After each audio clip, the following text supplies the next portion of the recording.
What's going on, gang? The hell is up? It's your boy Phantom Fuego. PHANTM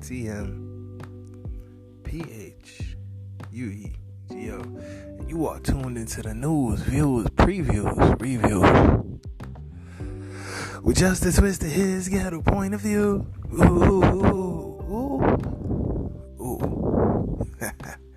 As always, gang, all questions, comments, critiques, criticisms, you know where to reach us.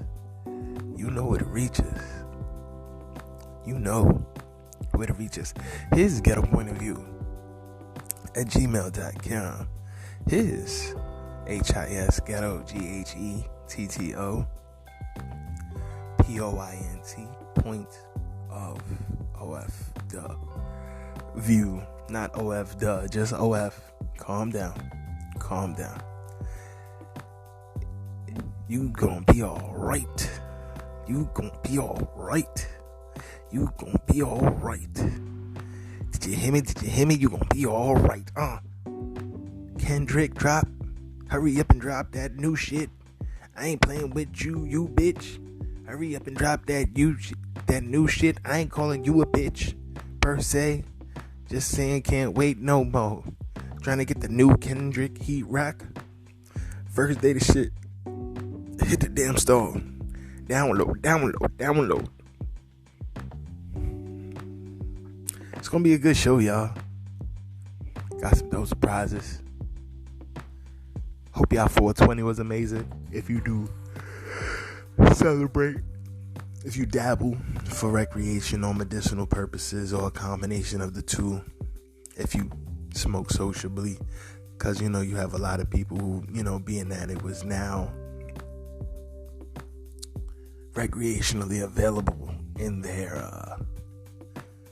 particular area, and they may have a friend or two who after work, or if they were lucky enough to have the day off, may have been going to a particular event, inviting them out so they could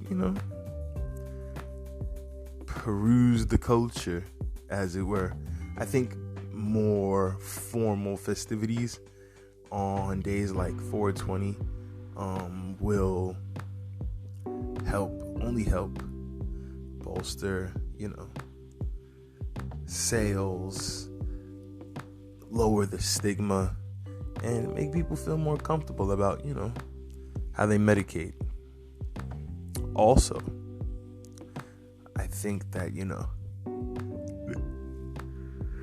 the sky is the limit for business people who have thought about getting into the space. Do not hesitate. Do not wait any longer, man. Because once these big corporate giants fully coagulate in the fucking space, it's going to be over. But, we're going to talk about all that in a few seconds. We're going to take a quick break. This is his ghetto point of view, bringing you the news, views, previews, and reviews. It's going to be a great show. We'll be right back. Let's go.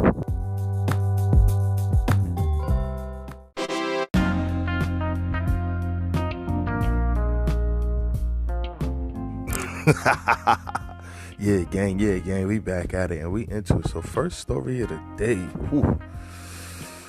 Interesting run. Rolling Stone magazine, rollingstone.com, shout to them.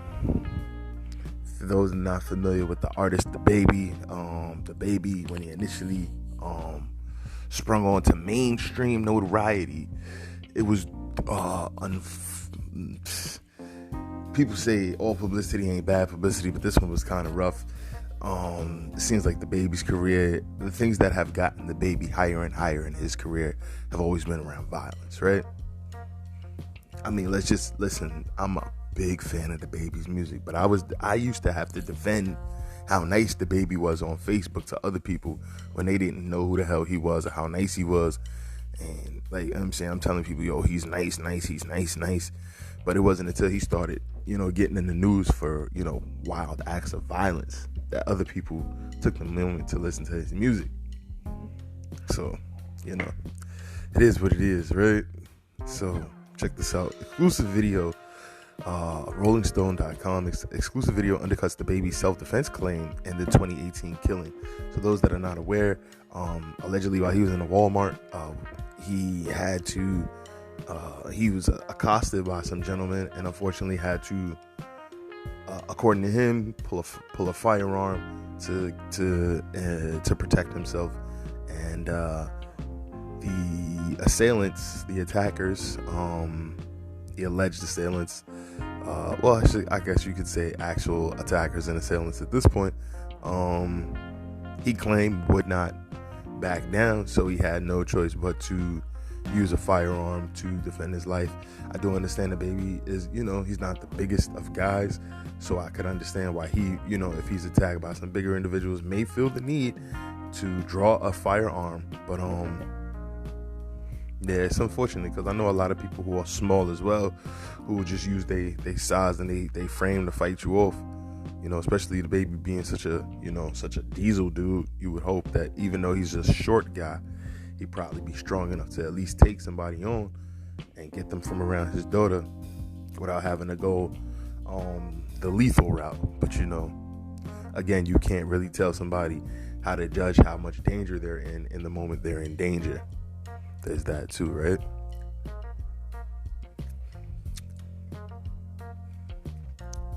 Well, you kind of can. I shouldn't say that, because self-defense is supposed to be equal and opposite. So if I'm not firing a bullet at you, there are many states in the country would say you cannot fire a bullet at me as defense for me swinging a punch.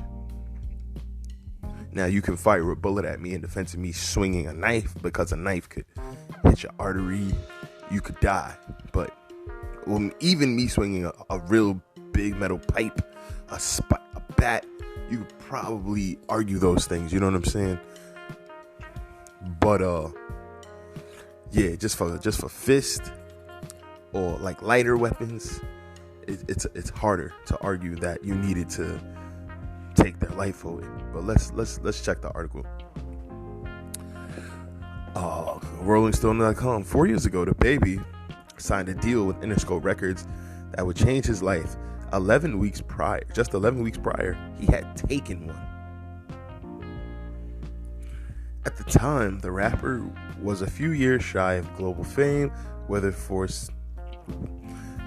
steady stream of chart-topping songs and Grammy nominations, various brawls, or widespread condemnation last summer after making remarks and comments about people with HIV and AIDS.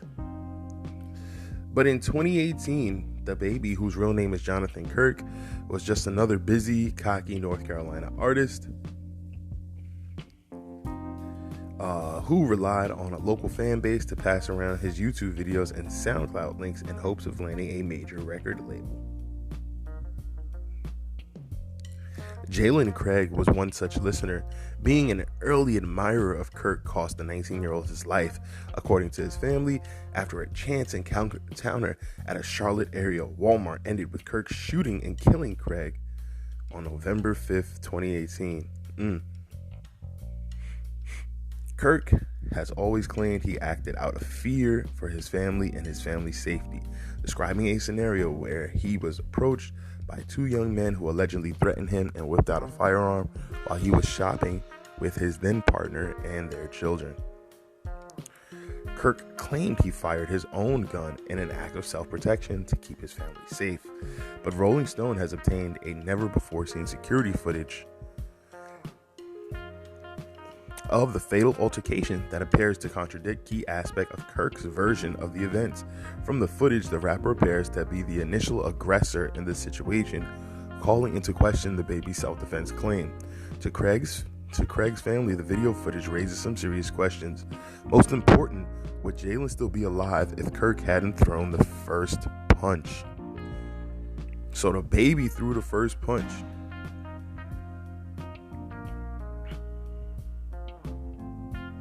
According to this video, allegedly. I feel like they just swept it under the rug. Craig's mother, LaWanda Horsley, tells Rolling Stone of the investigation into her son's death. Kirk knows what he did. I'm not doing this for no fame or anything, because at the end of the day, Jalen Craig is gone. Craig's family members and his best friend, Henry Douglas, claimed the altercation only started when Kirk became annoyed that the teens had recognized him, and he allegedly demanded they take things outside for a fight. While Kirk claimed to police that one of the teens had first suggested they should fight, the footage shows Craig standing nearby as Kirk sucker punches a blindsided Douglas.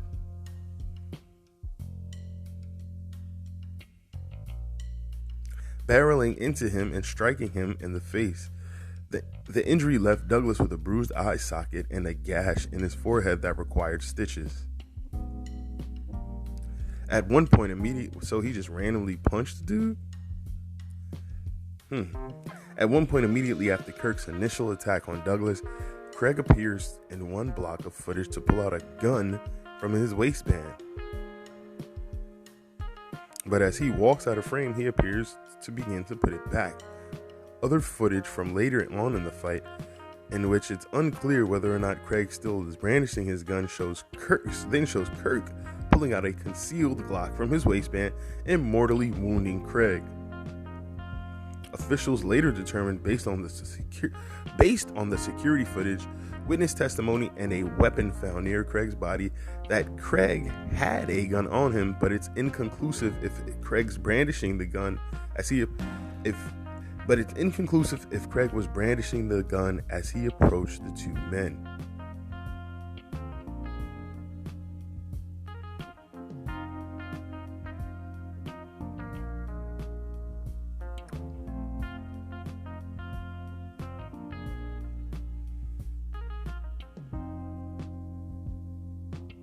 The whole altercation lasted less than a minute and ended with a wounded Craig running into a nearby aisle and leaving a trail of blood before collapsing in the same spot where medics would pronounce him dead minutes later.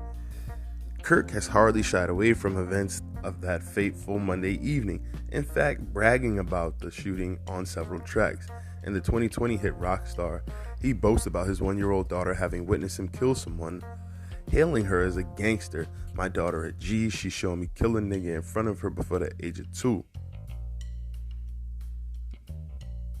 4 days after Craig's death, Kirk released a video for his new song No Tears, compiling local news footage of the mayhem for the song's intro, with lyrics mentioning the shooting despite the case still being under investigation. "And a nigga touch me, catch a body like Boozy. Try me, I'm shooting. No back and forth, just up and I'm blowing." A rep for the rapper did not respond to multiple requests for comment. Outside of his music, Kirk has been more tight-lipped on specifics. He has always maintained he acted in self-defense, a loving father protecting his then partner, Mariah Osborne, and their 2 young children, while the family was shopping for winter clothes. He claimed to the police that Craig and Douglas had been eyeing him up and lurking in nearby aisles until they finally approached him, allegedly threatening and brandishing a gun, leading Kirk to draw his own weapon and shoot, killing Craig. "Daughter could have got hit, son could have got hit, and me," the baby claimed in an Instagram video days after the shooting. "Lawyers telling me not to say nothing, but 2 people walk down on you and your whole family, threatening y'all, whip out a gun on y'all, and let me see what y'all gonna do." The case was closed in 2019. The case was closed in June 2019. Kirk wasn't prosecuted for Craig's death, but was charged and convicted of carrying a gun, carrying a concealed weapon, and sentenced to 12 months probation with a suspended jail sentence. Dave Chappelle's mention of the killing last year renewed some short-lived attention on Craig's death amid various other criminal matters and civil lawsuits involving Kirk.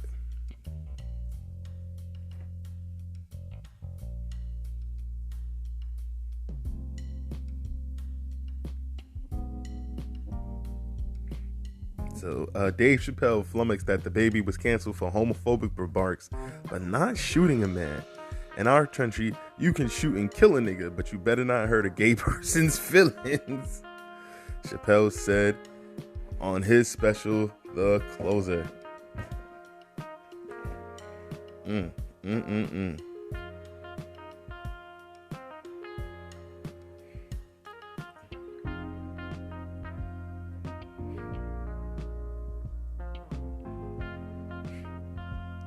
Dave Chappelle is quoted as saying, "Nothing bad happened to his career."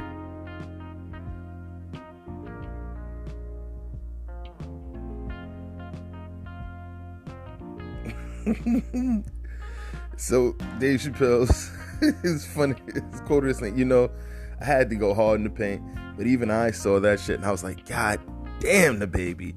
He pushed the button, didn't he? He had it. He punched the LGBTQ community right in the AIDS. You can't do that. Oh no.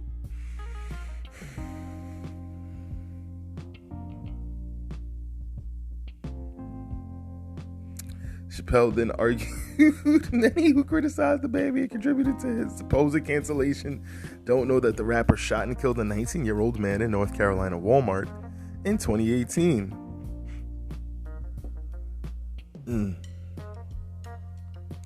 Nothing happened to his career, Chappelle quipped.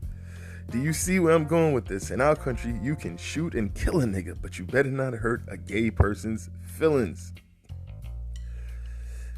Mm-mm-mm.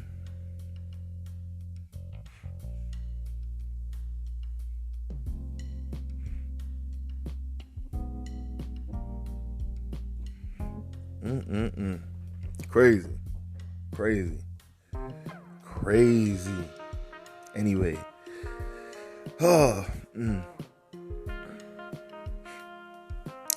Article continues, but while Kirk's fans may have moved on, Craig's family has not. 4 years after his death, his relatives have adopted a street in his honor in Charlotte, as the family is still trying to make sense of how Kirk was able to get off relatively scot-free for the killing.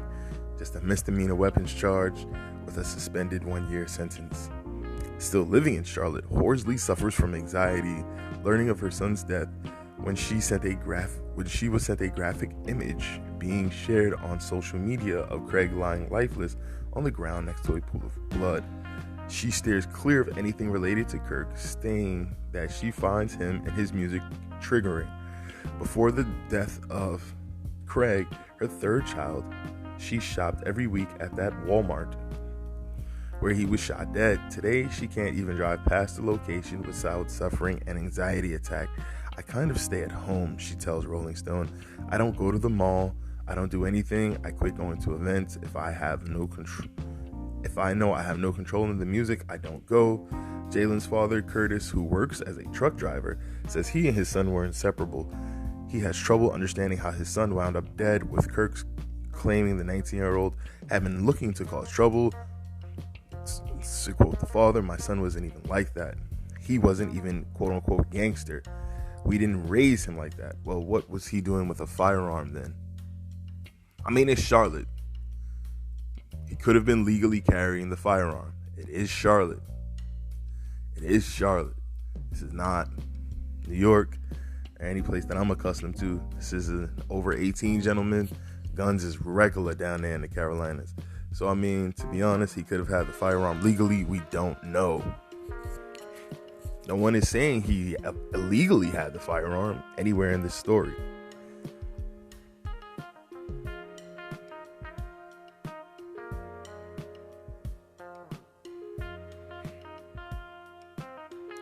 Horsley, Curtis, and other family members all believe Craig's killing was unjustified, yet their story has largely gone unheard.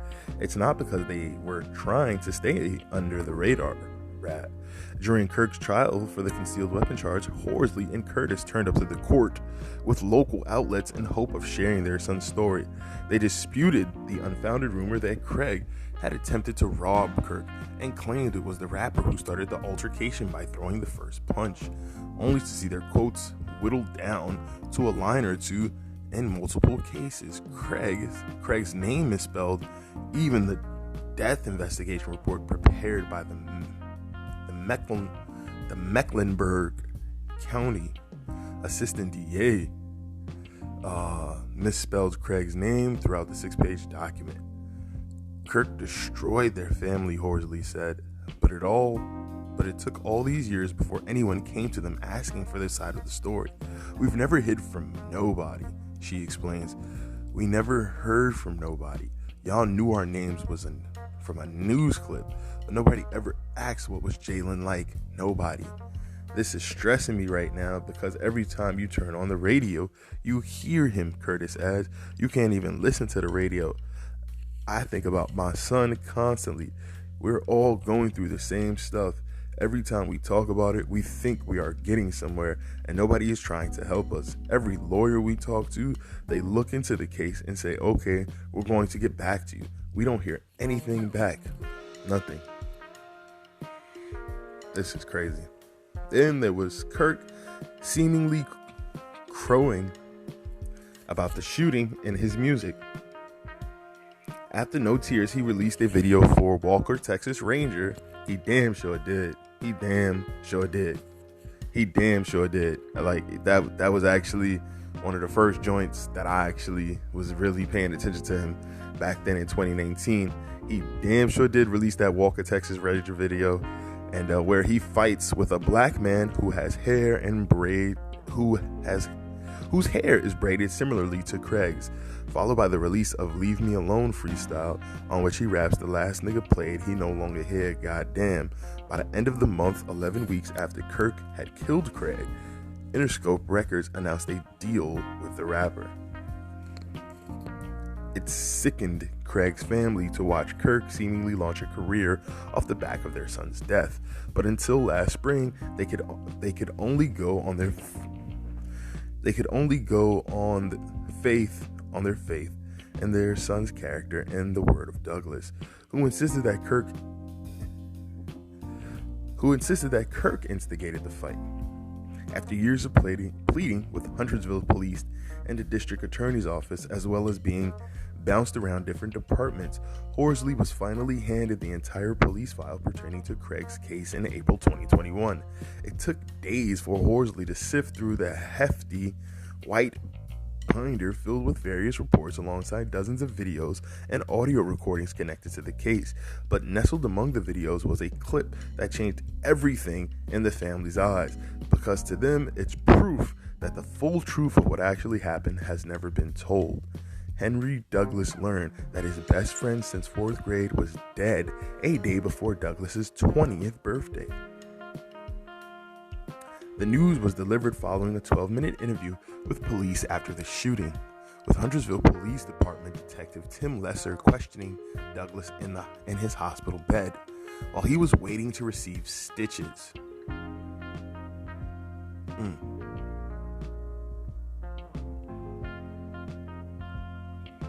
Do you know anything on Jalen's status? Lesser asked him to conclude the interview. Nah, I ain't talked to him. Is he alright? Douglas replied. Why don't you tell me if he not? Life has not been the same for Douglas since. He says he's crossed paths with Kirk twice since the final altercation, once at a downtown Charlotte sports bar, another time more recently at a Charlotte Hornets basketball game. Each time Douglas was far enough away from Kirk, but he still felt the need to remove himself from the venue, unable to bear being in Kirk's presence, even from a distance. I guess you could kind of say it's like PTSD type of thing. Douglas tells Rolling Stone. The childhood friends were fresh off of a shift at Wyckoff Color Corp in nearby Fort Mill, South Carolina. So these dudes they weren't like street banging in the streets. These kids were like employed at a job. So that would make me even more inclined to think that the young gentleman who may have showed the firearm to the baby was showing it to get the baby to chill out. And it may have been an illegal firearm if they just got off of work. May have been. May. Not once in this article has anyone said that it was an illegal firearm, though. In nearby Fort Mill, South Carolina, it was a November with a cold weather moving in. They made a stop at Walmart to find thermals to wear under their work gear. Damn. Walmart surveillance footage reviewed by Rolling Stone shows the pair entering the store around 6:30 p.m., laughing, both dressed in hoodies, tracksuit bottoms, and rubber slides.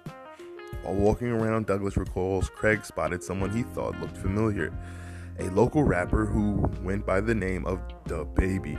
At first, Douglas tells Rolling Stone he doubted it was Kirk simply because he wasn't dressed in a way befitting a hot rising rapper, and beyond that, this man was shopping for baby clothes at Walmart. Douglas admits that as they kept walking, he took some extra glances toward Kirk, figuring to figure out if it was really him. Then when Kirk noticed him, that's what eventually started it. When he took it the wrong way, Douglas said, "We were trying to see who you are," and he took it as somebody was looking at him with a problem.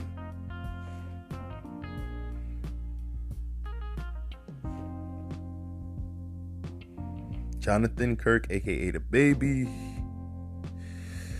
Kirk's memory of the lead up to the shooting aligns with Douglas's, according to the 45-minute testimony Kirk gave to Lesser, obtained by Rolling Stone. In the midst of shopping with Osborne and their children, Kirk claimed that Craig and Douglas were staring at him. "They're staring at me like they recognized me, like they was about to come pull a gun out." What? Kirk told detectives, adding that he assumed that the teams were looking to cause trouble. "That, what I'm hearing from it, they see me with my girl and my kids. This is the opportunity to do something to them. They're trying to get me to provoke them so they could pull a gun out."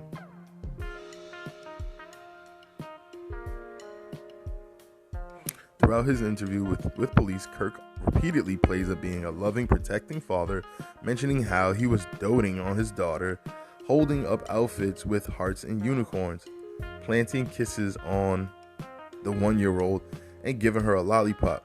He alludes to feeling vulnerable with two people allegedly lurking nearby while he was out with his family, confessing to police to having a firearm on him.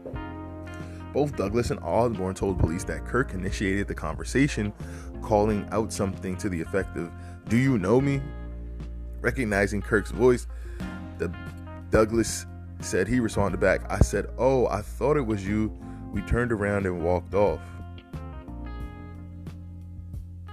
Douglas claims he was about to say hello to a woman he knew in the store and walked past Kirk again, when Kirk seemed intent on creating an issue, demanding to know what he and Craig were doing and insisting on going to the parking lot to fight. Kirk claimed to police that Douglas had first suggested the idea of fighting. Douglas claims he had never been in a fight before, but because an acquaintance of Kirk seemed ready to get involved too, Douglas said he wanted to defuse the situation. Douglas says he agreed to go outside, thinking he and Craig could just hop in their cars parked near the entrance and leave.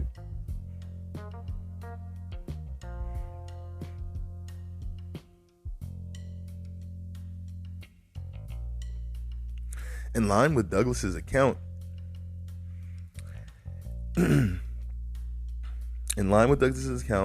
as he takes a few steps back and slightly turns away, Kirk is seen in surveillance footage unexpectedly launching into Douglas, striking him in the head and nearly tackling him to the ground. Now, this is what's on the surveillance footage at the Walmart, guys. He would later tell police that he had began to tussle with Douglas to try to get the jump on either Douglas or Craig because he was with his family and the two men allegedly wouldn't leave them alone. Douglas, Kirk, and Osborne make no mention in police interviews of Craig being directly involved throughout the brewing altercation. And Bunting's death investigation report notes that in his statement to police, Kirk did not say he'd actually seen a gun on Craig until after Kirk began fighting with Douglas.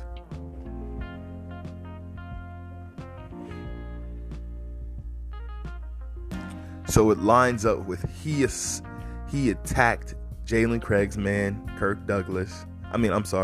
He attacked Craig's man, Douglas, and in fear for Douglas, Jalen Craig may have pulled the firearm, like, "Yo, chill, we ain't come here for all that. I will let you have it, the baby." And they're saying on camera he puts it back in after it seems like things de-escalate. But so then what happens after that? So Quote, Craig reaches into the front of his waistband to pull out what appears to be a firearm, according to Bunting's report. Craig moves toward the interlocked men and puts his left hand between the fighting pair, as if to pull them off one another. According to the report, Osborne then interjects herself into the scuffle, attempting to separate Kirk from Douglas before moving closer to Craig, pushing him in the face, and according to this... What? So she mushed a man holding a gun in the face. Wow. At that moment, Kirk is able to break one of his hands free, pulling out a concealed .40 caliber Glock from his waistband and shooting Craig one time in the side at close range. Craig stumbles before running into a nearby aisle. His body doubles over as splatters of blood leave a trail behind him.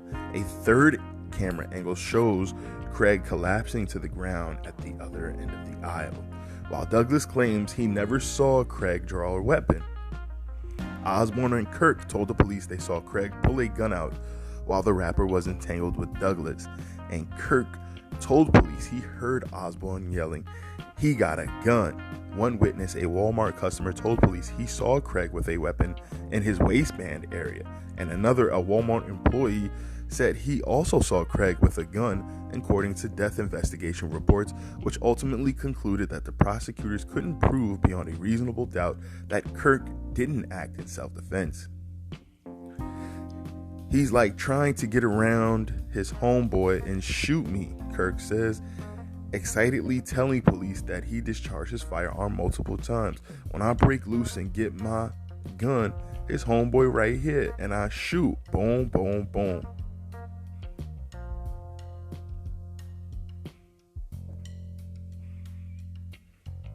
This is crazy. Although the shooting occurred around 6:30 p.m., Horsley says the Huntersville Police Department didn't contact her until 3 hours after her son died. She had already feared something was amiss, as reports were spreading on social media about a shooting at Walmart, and she couldn't get a hold of her son, calling up Curtis. Horsley instructed him to rush to Walmart. "When I found out my son was killed, everything from the bottom of my feet came up out of me. I never knew your body could feel like that."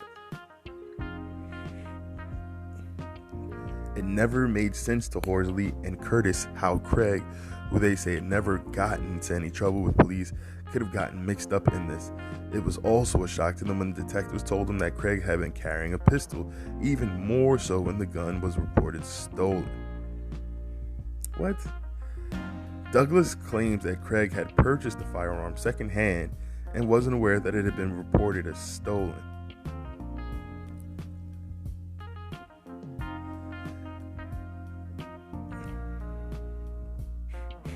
So his father was aware he had the firearm, because again, they're in the South. Firearms are normal for young men in the South. And he said he purchased it secondhand, like at a pawn shop or something, possibly. While his parents acknowledge that Craig had guns, they point out that he had a permit and claim that the rest of his weapons were registered to him. North Carolina largely favors gun rights, with roughly 46% of the residents owning at least one firearm. So again, he had a permit. He was a legal carrying person. So why would he, if he has guns, which are all registered to the state of North Carolina, and he can legally carry them, why would he walk around with a stolen firearm, which would completely ruin his ability to carry guns going forward? Initially, Craig's parents believed that Kirk was being investigated in relation to Craig's death, expecting a charge of homicide against the rapper, but while sitting in an attorney's office trying to find out the status of the case, they learned that Craig was claiming self-defense. They were stunned. "Right now, it's life and death for me and my kids," Kirk told police.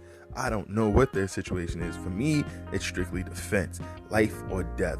Craig's family even takes issue with the multiple aspects of the Huntersville Police Department investigation.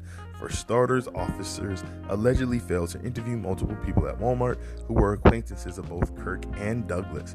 Furthermore, there appeared to be inconsistencies and omissions in Kirk and Osborne's police testimony, such as Kirk skipping over how he physically started, how the physical fight started, not directly mentioning that he threw the first punch. The Huntersville Police Department did not respond to multiple requests for comment about aspects of its investigation.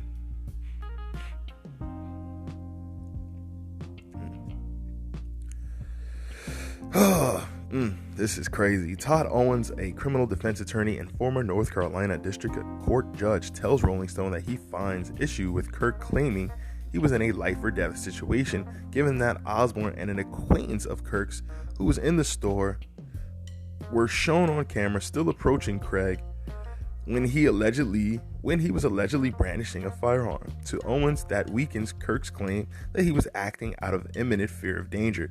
Going up and pushing a person who is brandishing a firearm or who she can see has a firearm is really, really risky business, he explains. That completely undermines the legal theory of self-defense. That's true.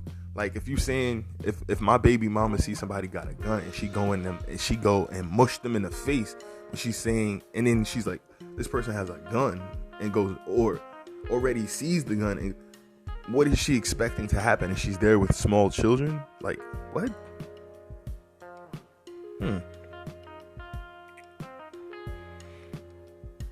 Although Kirk was never charged over Craig's death, the article continues, the Mecklenburg County District DA's office pursued the misdemeanor charge against him for carrying a concealed weapon for which he did not have a permit.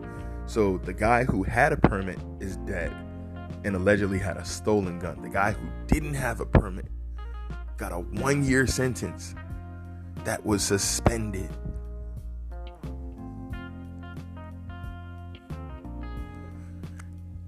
That's crazy, yo. Think about that.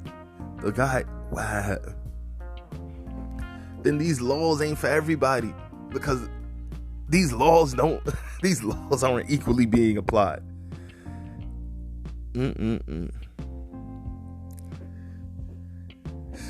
Nigga shoot another nigga, who give a fuck, boy? But the state brought back up the charge against Kirk, and he was convicted in June of 2019. Judge Tawadi Hand sentenced Kirk to 12 months of unsupervised probation. What? With a suspended 30 jail sentence. Oh, this is crazy.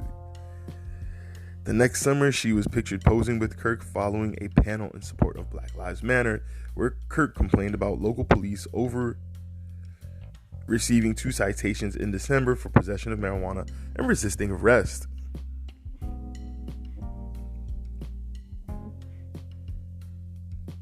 In a comment provided to Rolling Stone on why Kirk didn't face more serious charges, a representative for the DA's office says they reviewed the police investigation file and agreed with Huntersville Police Department's decision not to charge Mr. Kirk further, as prosecutors could not prove beyond a reasonable doubt that the defendant did not act in self-defense.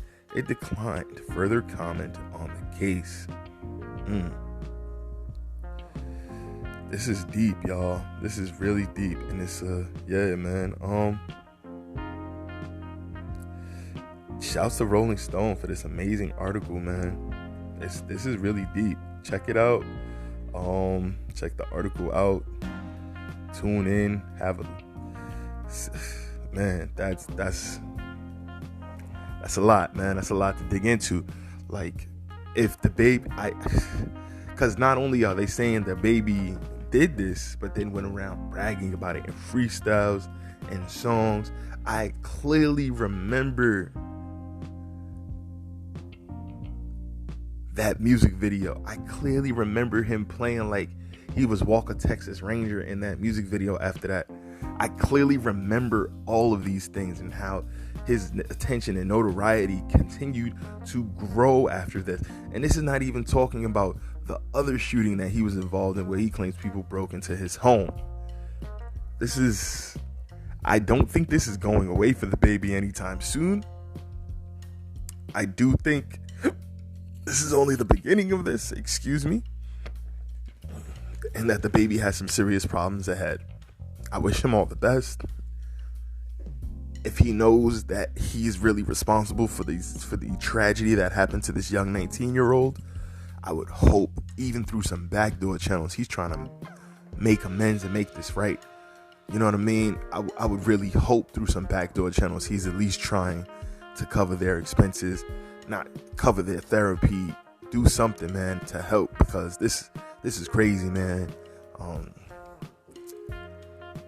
In the moment, he may have had a misunderstanding, but now knowing better, knowing that these were fans, knowing that they were just coming from work, knowing that they were there just buying thermals, knowing that the kid had a was a licensed carrier and had registered firearms and came from a home with a father, just like the baby came from a home with a father who was very instrumental and impactful in making him the man he was, which is why he named his album his main debut, Kirk. You know what I'm saying? His real, actual, full opus of body of work, not joints that some people would argue were already done, but a full, actual, major label produced project, Kirk. To go through those things, to lose your father, and to have this father lose his son. I mean, just as a man who understands the impact of a father-son relationship, I would hope you would reach out and try to make these things better, make amends for this situation. Being somebody's black son yourself, somebody's native, indigenous, autochthonous son yourself. I can't tell you what to do with your money, baby. Can't control you. Can't tell you what to do with your team. But goddamn the baby. Goddamn. And I mean, since then, it's only been a larger pattern of violence, with him putting his hands on men, putting his hands on women, his team violently attacking people, and putting his hands on fans. I mean, the list goes on and on. So yes, you could say that this was an individual, isolated, anecdotal incident and try to look at it through that scope. But if you look at it through the scope of his career, there clearly seems to be a pattern of something happening. And we'd wish that nothing but positivity and prosperity for that brother, and hope that he, you know what I mean, continues to flourish and shine and pursue whatever his passions and loves in life are, and that his family continues to grow in the blessings of the Most High. But this can't be the legacy that you leave on this planet, man. Just saying, if the only legacy you're going to leave on this planet is bloodshed and tyranny and destruction of your own people, man, at some point that gets a little old, man. Like, I loved the baby's early music, you know what I'm saying? I really did. I was really a big fan of his early work, you know what I'm saying? One of my peoples put me on, and I was like, yo, I love the fast word flows, I love the metaphors, I love the braggadocious style, I love the confidence, I love the fact that he's a cannabis connoisseur and don't really be talking about no other drugs. He just stick with the cannabis. I loved all of that, you know what I'm saying? But damn, like when he was just making music about girls loving on him and being a handsome chocolate brother, you know what I mean, that's cocky as hell, and people mad at him because they girls be in his DMs. I could fuck with that all day. Talk yo shit. I'm not even mad at him having firearms, because again, he's in the South. Brandish your firearms, bro. Chop them sticks. I'm cool with all of that, bro. I'm cool with you practicing your Second Amendment rights to a T. But when you are taking the lives of other indigenous, autochthonous natives, when you doing that, when they may have not been trying to attack you at all, but just was a fan, just wanted your autograph, just was trying to show love. They 19, you're an icon to them. You know how silly little 19, that ain't him. They're silly, man. They're silly little teeny boppers. They were coming from work or headed to work. They were just going to get some thermals to wear under their work clothes. And if this is all verified, confirmed, damn. We'll be back, man. Take a quick break. This is his ghetto point of view. Ooh. Ooh, shout out to Rolling Stone for the amazing articles. We'll be right back.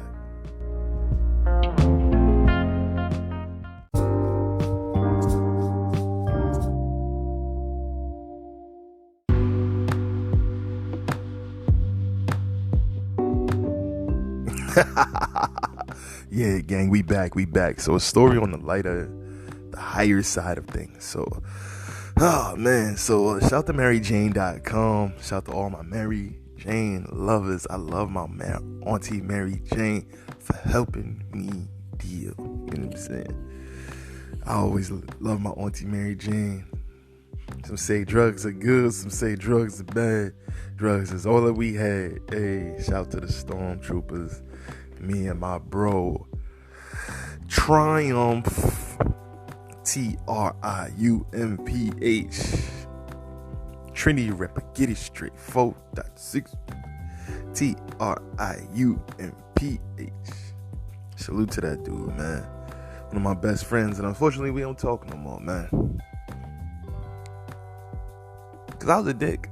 I'm not gonna lie, yo. In my younger days, I was a dick. But me and him was already estranged.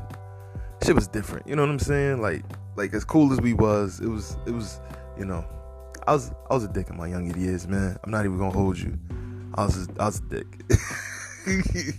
I was a dick. And despite me being a dick, this dude always fucked with me because he always saw how intelligent I was, and you know what I'm saying?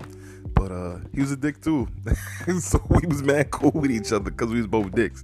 But as you get older, being a dick, it's not always the most ideal thing. You know what I'm saying? And yeah, we grew older, we grew apart.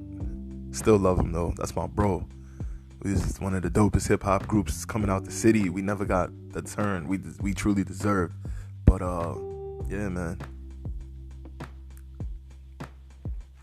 Salute to my bro Triumph. He always believed in anything I was doing. He was the first person to tell me, yo, you should write a book. Like fuck all this rapping shit.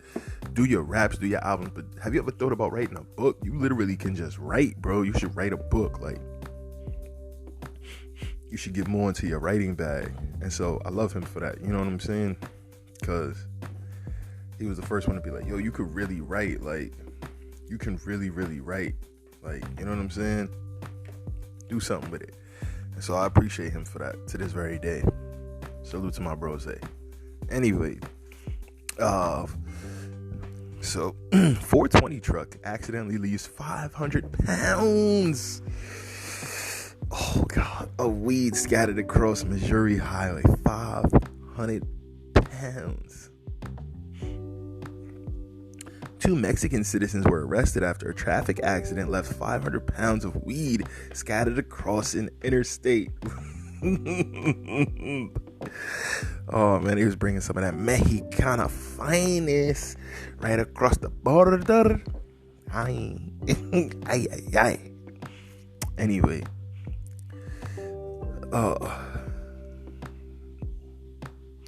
this 420, adult use states across the U.S. held massive celebrations to commemorate Americans' unofficial cannabis holiday. But on that very same day, damn, you couldn't even let them get off on 420, bro. Damn. Even though May 13th, I think, is the actual National Weed Day. So just keep that in mind. I believe it is, but we'll double check. 2 Mexican citizens were locked behind bars for transporting hundreds of pounds of cannabis through the prohibition state of Missouri. Yeah, you can't have no but Missouri, bro. In the early morning hours of 420, Missouri cops showed up to the scene of a major multi-car traffic accident on Interstate 70, about 100 miles west of St. Louis. Newsweek reports that a semi-truck swerved to avoid an earlier accident and then was rear-ended by a pickup truck. A second semi then plowed into the pickup truck, totaling it. Surprisingly, no one was killed or even seriously injured in the accident. Even more surprisingly, cops found hundreds of bags of cannabis scattered throughout the wreckage. In total, the highway patrol found around 500 pounds of vacuum-sealed dried buds stuffed into garbage bags.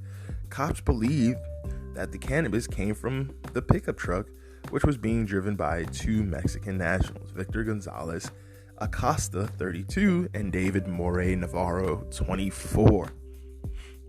You don't see this every day, but it is 420. The Missouri State Highway Patrol tweeted, troopers responded to a crash today on I-70 in Callaway County and found 500 pounds of packaged cannabis scattered around.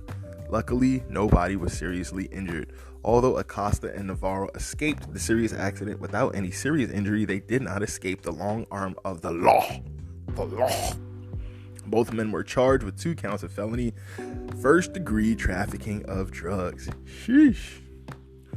Cops also charged them with careless and imprudent driving, even though it seems like they were not directly responsible for the accident.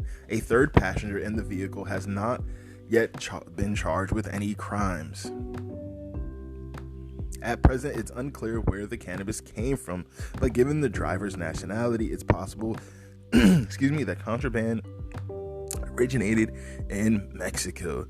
Seizures of cannabis from Mexican cartels used to be pretty commonplace, but have decreased significantly in the past few years now that adult use cannabis is totally, quote unquote, legal throughout most of the southwestern United States. Cops haven't disclosed whether the shipment was intended for sale in Missouri, but since cannabis is still illegal in the Show Me State, that is definitely a possibility. But it's also a possibility they could have just been going through Missouri into another state. Missouri has legalized medical cannabis, at least, and even decriminalized minor pot possession, but non-medical sales and use of the plant remain entirely. That doesn't make any sense. So I can possess. Minor possession is decriminalized, and I can have it for medicinal use.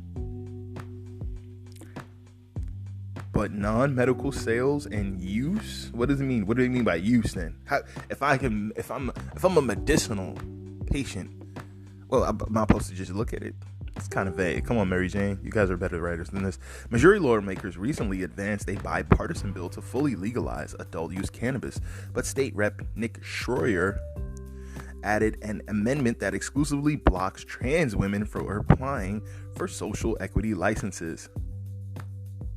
This poison pill amendment may sink the chances of the bill's passage, but proponents of the legislation are trying to remove the offensive addition before it comes up for a floor vote.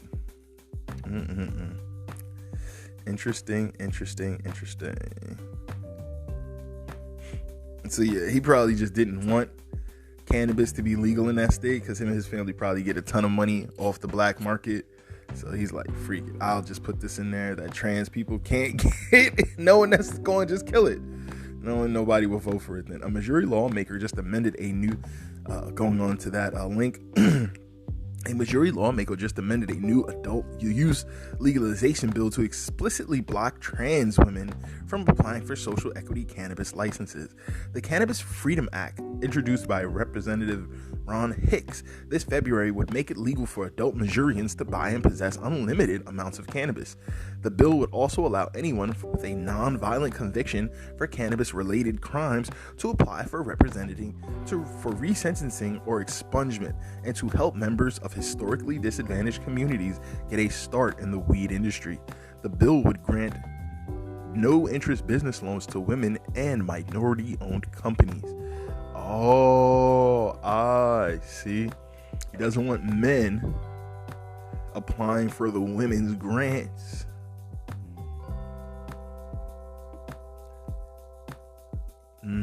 See, this gets tricky because it's like, did he actually put that in there as a poison pill, Mary Jane, or is he actually trying to stop men from applying for women's grants and loans, or biological men? Because you see, now we get into this. Because if a person identifies, you can identify as whatever you want to identify with, but should you be allowed to? Because now you've identified with such, skip to the head of the line, or be allowed to be included in a line or a group which could possibly take away opportunities from other people. If I have 10 of something, if I have 10 grants for women, and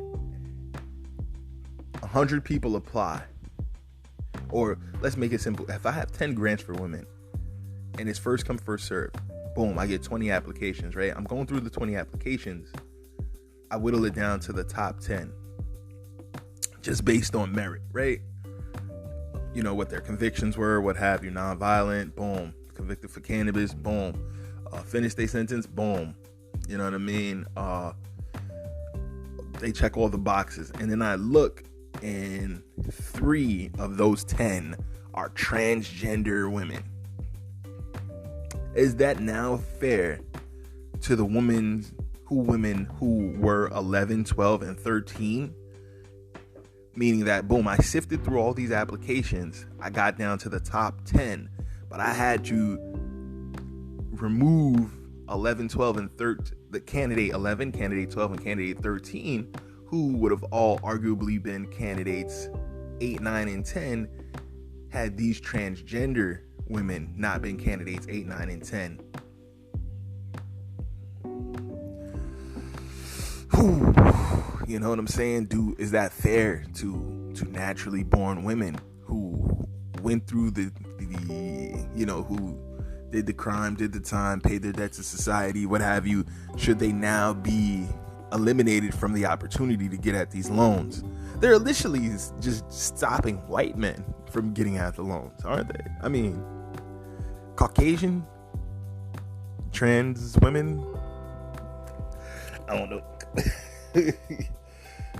Because I mean, minority business already has a separate contest that they can enter into. So I would imagine a minority-owned transgender would just be pushed into the minority-owned pot of the, or maybe they could. I don't think that. I mean, I don't know. They're not being very specific. Would you get 2 tickets or be, 2 admissions if you were both trans and minority? Not really sure. I'm assuming they would just put you into the quote-unquote minority pot, even though we know ain't no minorities. This is bullshit. If anybody is a minority, it would be the European individuals.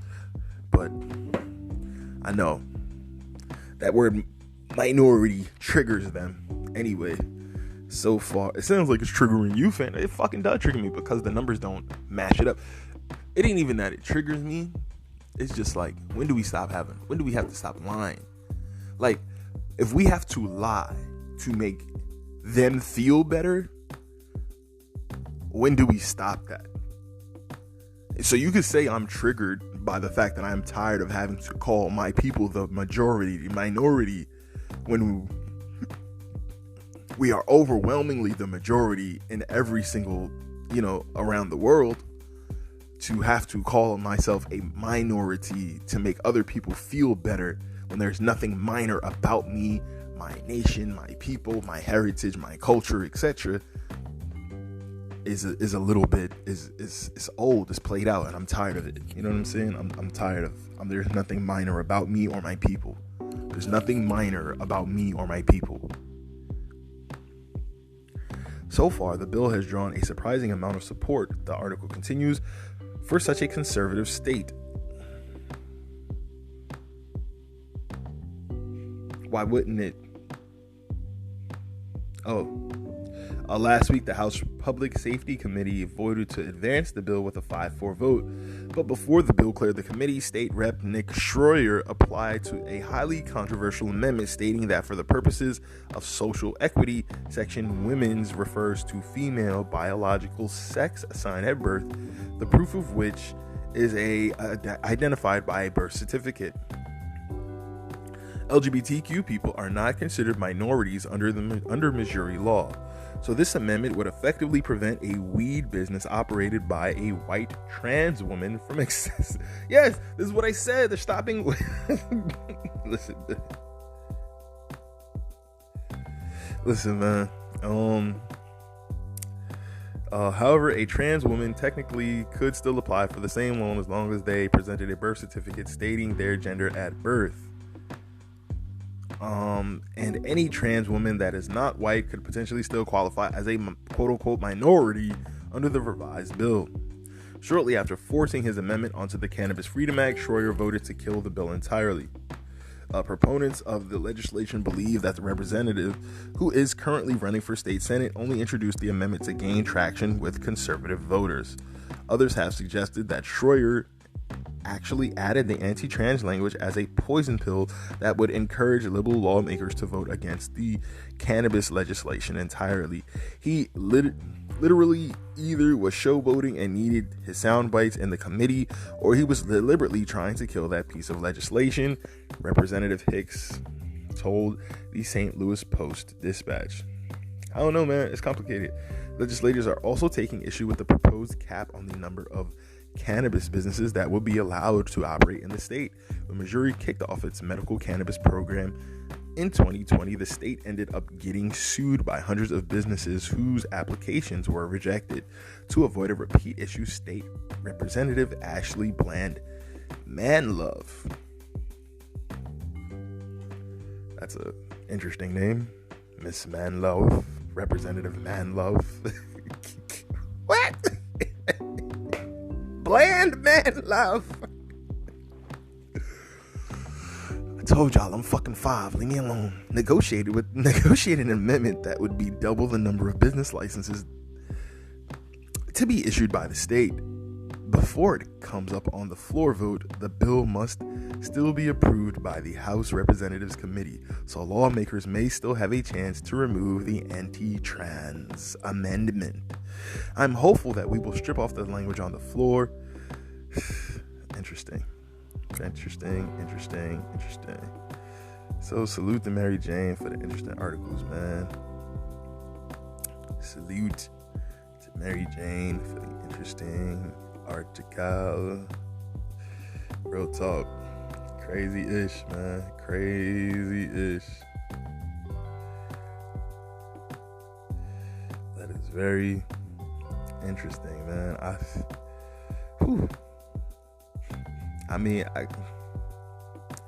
don't want to know what I think, because I don't think a trans woman should be allowed to go on the women's list and now say, I want one of these licenses. I don't think it's fair. Nope, I don't. I think there's enough advocacy and enough protections out there for Caucasian trans women, and I don't care. I don't care if they're excluded from a list, to be honest. You call me what you want. We need some stuff. We need advocacy for groups that get less advocacy. Oh, that's not fair. That's wrong. That's biased. That's prejudicial. This whole world is based on biases and prejudices. I'm sorry if that alarms you. I'm sorry if me doing the same, me being an advocate for the same thing that goes on across the entire world alarms you. I don't know what to say. I'm sorry that offends you. Get off your fucking high horse, you piece of shit. Nah, just kidding. We're going to take a quick break. We'll be right back. Shit.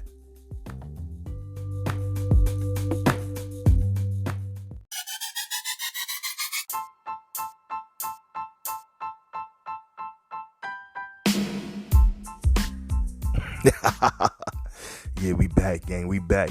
So, in other interesting news, Joe Rogan says he gained 2 million subscribers after Neil Young left Spotify.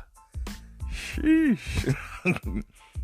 Joe Rogan says he added around 2 million Spotify subscribers. Article courtesy of Digital Music News. So, what impact did the Neil Young imbroglio have on Joe Rogan? According to Rogan, Young's departure and the resulting media blow-up that ensued actually caused a serious spike in new subscriptions. That is 2 million extra subscribers in subsequent shows. Prior to the stand-up with Young, Rogan was courting an estimated 11 million subscribers. Spotify was under intense pressure to boot Rogan through his offers, to boot Rogan, though this offers another reason why they refuse to budge. In episode 1807 of the Joe Rogan Experience with Douglas Murray, Rogan speaks about the experience with his guest. Digital Music News has transcribed the relevant portion of the conversation below.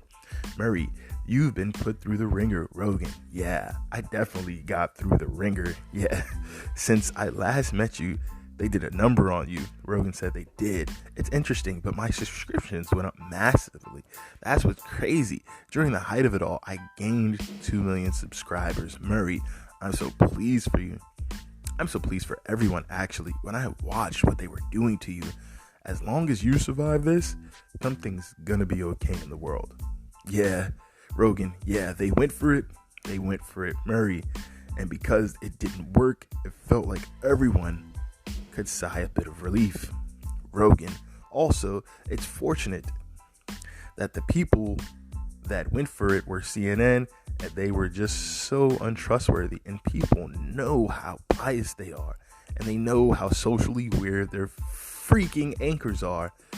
These awkward, non-relatable people that no one, there's someone on TV, like pick a person like Jon Stewart, is a great relatable person who I find to be a brilliant guy who's a kind person. If Jon Stewart thinks you're a piece of shit, I'm gonna listen.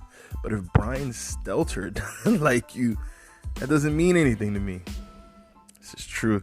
He's referring to some of the fuckboys that they have working at CNN. Let's just call a spade a spade. This conversation is referencing Joe Rogan's recent controversies.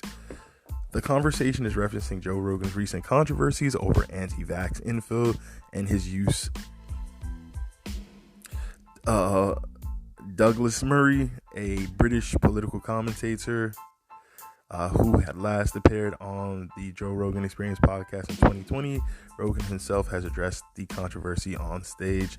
I talk shit for a living. That is what's so baffling to me, Rogan told his listeners at a set at the Vulcan Gas Company in Texas. If you're taking vaccine advice from me, is that really my fault? What dumb shit were you about to do when my stupid idea sounded better?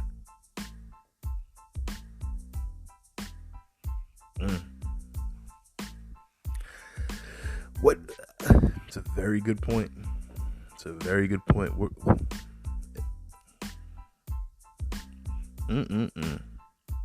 It's a very, very good point. Also, in more Spotify news, Spotify goes all in on video podcasts in selected markets. What you need to know.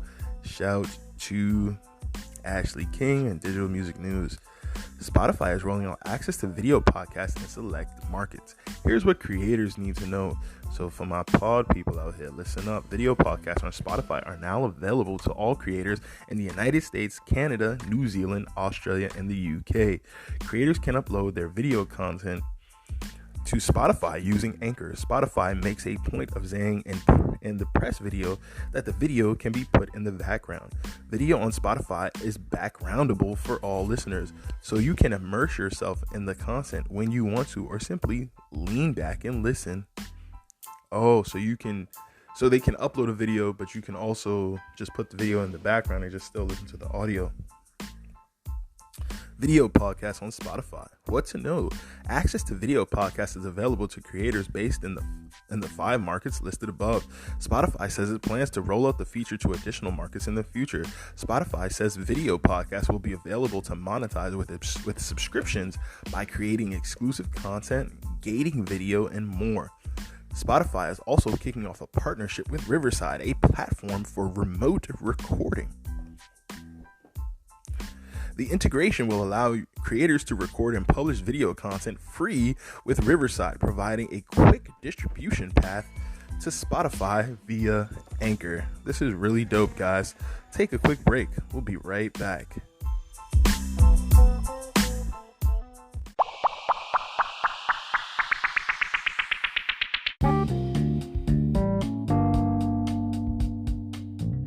Yo, yeah, man. We back, baby. We back, baby. We back, baby. So quick, take a fucking smoke break. Shout to the plug.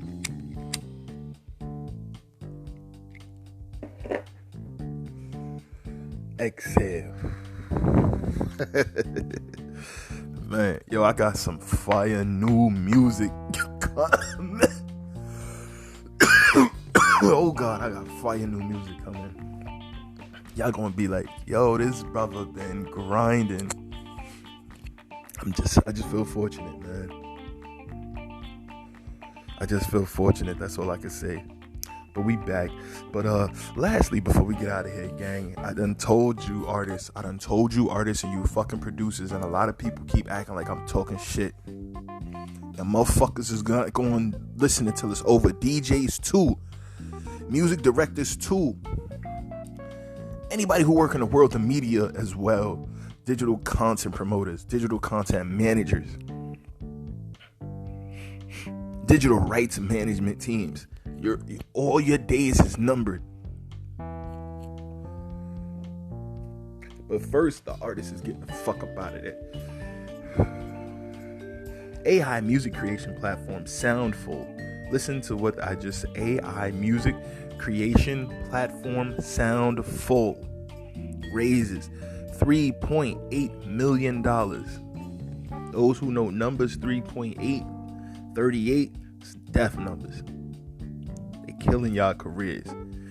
But, I don't know what I'm talking about. AI-powered music creation platform Soundful, which says that it enables anyone to create incredible music quickly.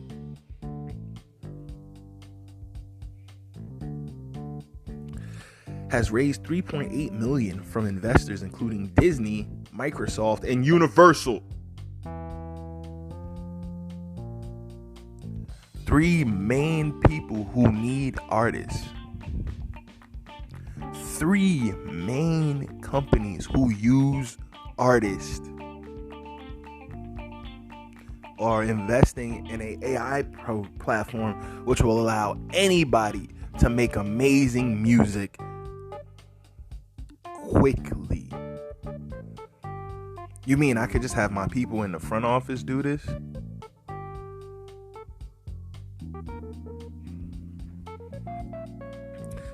You mean my kids could just do this and I could... Y'all not hearing me, motherfuckers. San Diego headquartered Soundful, which was founded in 2021, just recently unveiled its oversubscribed seed round. Meaning they had so many people trying to give them money for this shit. Besides the mentioned Disney, Microsoft, and UMG, their year-old business drew financial support from Accenture, Amp Suite owner Beatport,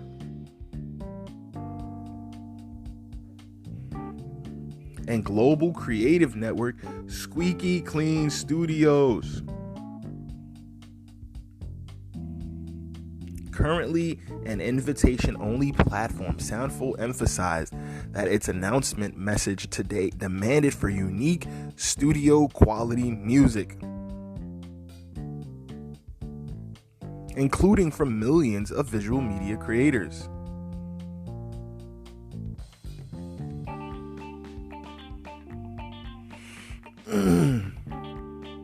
Notwithstanding the massive number of new songs that released daily, however, higher-ups indicated that their company democratizes music production and rapidly accelerates creative speed. This expedient creative process, which has already attracted some of the top artists, music executives, and technology veterans, centers on giving users access to a tool leveraging music theory trained algorithms and one of the biggest original sound libraries ever assembled, according to the involved professionals, driving home the point and making clear AI's role in the creation service. Soundful elaborated that it allows social media influencers to download previously created tracks or automatically generate their own royalty-free music to perfectly fit their aesthetic without knowing how to produce music or navigate complex musical licensing landscape. Aspiring creators with minimal experience can now sound like a professional by using Soundful to quickly generate ideas or hooks and beds to build on their own creativity and style. The text proceeds. Using the create button, users can leverage Soundful's machine-learned algorithms to generate unique tracks inspired by their chosen genre.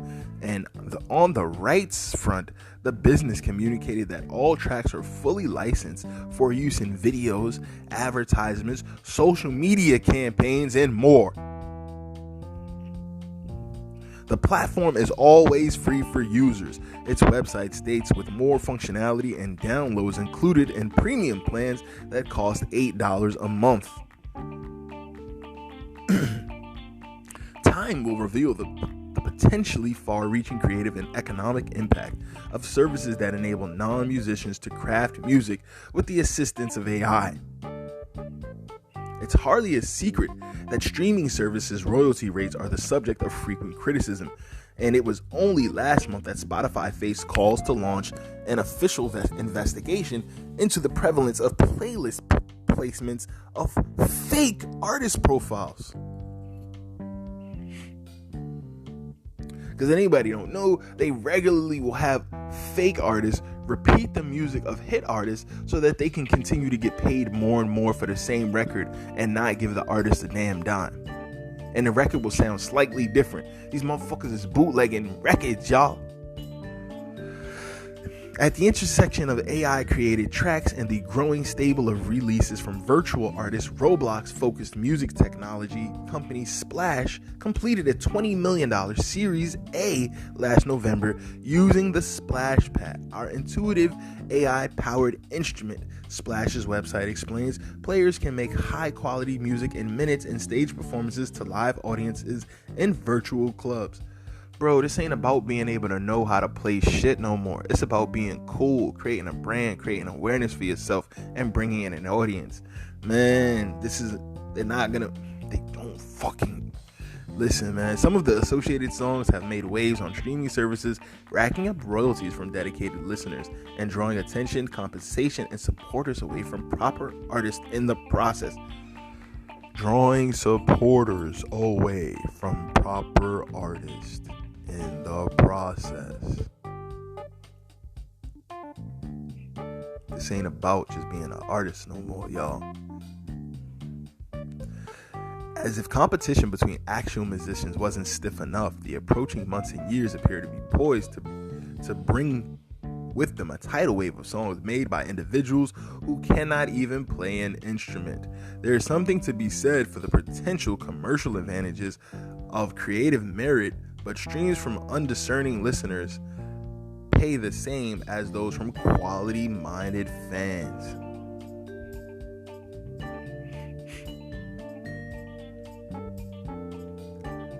This is crazy, y'all. Think about this.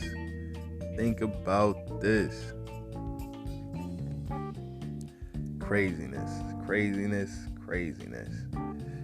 That's it for today, gang. We gonna jump back into it on Wednesday. This has been an amazing treat. This has been so dope. It's your boy Phantom Fuego, PHANTM I hope you guys enjoyed the show. Tap in Wednesday. Got another treat for y'all that day. It's gonna be amazing. It's gonna be exciting. It's his ghetto point of view. Ooh. But I couldn't do it without you. Peace.